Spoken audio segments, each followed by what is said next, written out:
Després de l'aturada dels mesos d'agost i setembre, el Campionat de Catalunya de kàrting ha encarat la recta final. La setena i penúltima prova de l'edició d'aquest any es va disputar al Segrià, concretament al circuit d'Alcarràs, que l'acollia per segona vegada en la seva curta història. Bueno, intentem poquet a poquet i a poc anem fent les obres i anem pujant-lo de cada vegada més. Vam començar en el kàrting, després estàvem construint-lo de velocitat i ara per últim hem fet aquest perquè la gent se pugui iniciar en els karts petits o pockets, gent de carrer. Aquest circuit data del 2007 i és el més modern dels que han rebut el Campionat de Catalunya. El circuit mix on es va disputar la prova, un dels tres que té aquest complex que reuneix habitualment els aficionats al motor de Lleida i comarques, té un recorregut de poc més d'1 quilòmetre de longitud i en el seu traçat té 13 corbes i una recta de 200 metres, que el fan més atractiu pels pilots que els agraden més els revolts. La participació va ser d'una setantena de corredors, repartits en les categories de cadets, sèniors, màsters, 4 temps o 150, alevins, benjamins i júniors. La jornada es va disputar en un dia assolellat i agradable, amb temperatures fresques a primera hora del matí i de poc més de 15 graus quan el sol va escalfar més. La primera de les 8 carreres del dia va començar amb els cadets, una de les categories amb més corredors a la pista, 23 en total.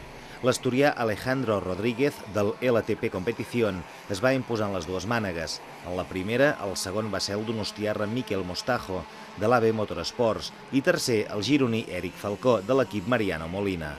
En la segona, a la classificació final, Falcó va ser segon i Eduardo García, de l'MDC Racing, tercer. En aquesta segona mànega, a la línia d'arribada, Miquel Mostajo també va entrar segon, però va ser penalitzat pels jutges amb 3 segons per una maniobra incorrecta en el procediment de sortida. Aquesta categoria decidirà el guanyador del Campionat de Catalunya d'enguany en la pròxima prova, ja que tant Alejandro Rodríguez com Miquel Mostajo, Eric Falcó i Luis González encara tenen possibilitats de guanyar-lo. Sí, llevo 7 puntos de distancia sobre Alex, que ha ganado hoy, y voy segundo con muchas posibilidades para ganar el campeonato en Juneda. O sea, os lo vais a jugar en la última carrera, ¿no? Sí, esperemos ganar, pero será una lucha bonita. Ha ido muy bien después de hacer segundo la crono y ganar las 2 carreras. Y bueno, ha sido un muy buen fin de semana para mí. Queda la última carrera y de momento vi primero a 3 puntos del segundo clasificado Eric Falcó y eso. I espero sumar buenos puntos en la última carrera. Després dels cadets va ser el torn de les carreres entre sènior, màster i 4 temps o 150, 9 corredors entre les 3 categories. En sènior, Javier Rodelas, de l'escuderia Mollerussa, va guanyar les 2 carreres. El segon, també en les 2 ocasions, va ser Jordi Fernández de l'equip Manuel Fernández. I en tercera posició va entrar Andrea Torres de l'equip Alejandro Torres. La tarragonina, juntament amb Laia Fontecha i Carlota Álvarez, en categoria cadet, és una de les poques noies que competeixen en un esport eminentment masculí. Bueno, jo ja porto 5 anys corrent amb nois i m'he tingut que acostumar, però al principi els nois s'ha ficat nerviosos que els adelanti una noia, però després ja, te respeten una mica. El barceloní Javier Rodelas, que ha guanyat 11 de les 12 carreres, ja és matemàticament campió de Catalunya aquest any en sènior a falta d'una prova per disputar. Pel que fa a la categoria màster, el lleidatà Carlos Franco de l'equip Antonio García va guanyar la primera mànega. Javier Justicia, de l'escuderia Mollerussa, va ser segon i Lluís Massana, també de l'escuderia Mollerussa, tercer. En la segona carrera, el gironí Ignasi Calero, de l'escuderia Mollerussa, es va imposar. Carlos Franco va ser segon i Javier Justicia, tercer. En aquesta categoria, el campió es decidirà en l'última prova, ja que Franco és líder, però Ignasi Calero, que va ser exclòs en la primera mànega, encara té possibilitats. En 4 temps o 150 només hi havia 2 corredors, Jordi Robles, de l'equip Francisco Robles, i Joan M. Sallés, que corre amb equip propi. En la primera, Jordi Robles va arribar primer i Sallés segon, i en la segona es van intercanviar les posicions. En aquesta categoria, Robles ja és virtualment campió de Catalunya d'aquest any.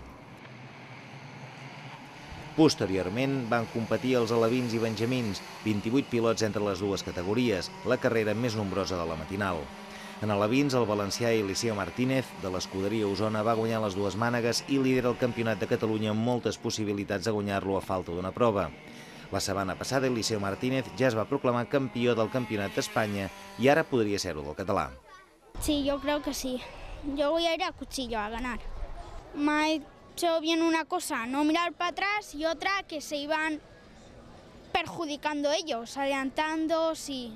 No sé, no he visto, pero supongo.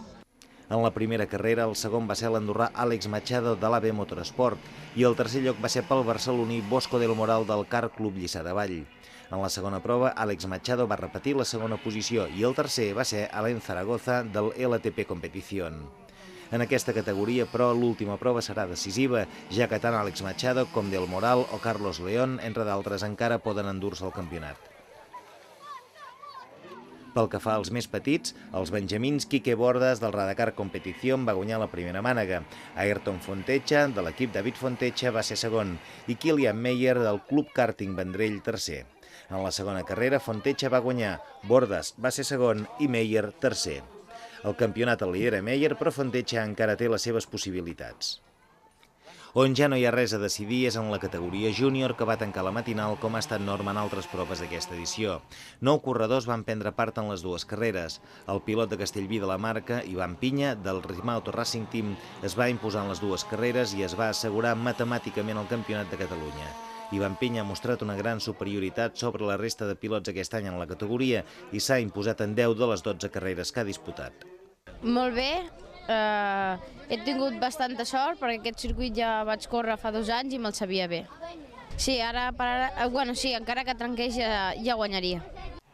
L'usonenc Ot Dòniga de l'escuderia Osona va ser segon en les dues ocasions, mentre que Ismael Rodríguez, de l'equip Esteban Rodríguez, va ser tercer en la primera mànega i Xavier Puiglliure, de l'escuderia Osona, tercer en la segona. La pròxima prova del Campionat de Catalunya, que serà la 8a i última, es disputarà el mes vinent també en terres lleidatanes, a Juneda concretament, on ja es va disputar una prova el passat mes d'abril.